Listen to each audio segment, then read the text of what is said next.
Hey, welcome to Musab FX. Today, I'm going to show you Deep Glow for After Effects. And first, let me quickly show you that it's working perfectly on my system. I'm inside After Effects right now. And as you can see, Deep Glow is installed and running without any issues. I can apply it directly to my text, adjust the glow intensity, radius, exposure, and all the other settings in real time. If you also need Deep Glow for your After Effects setup, I've made a complete step-by-step installation guide so you can follow along easily and get everything working properly on your system.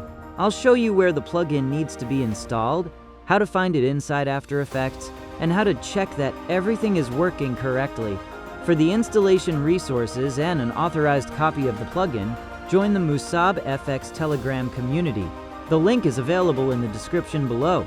And if this video helped you, make sure to subscribe to Musab FX because I'll be sharing more After Effects plugins, editing tools, tutorials, and useful resources here.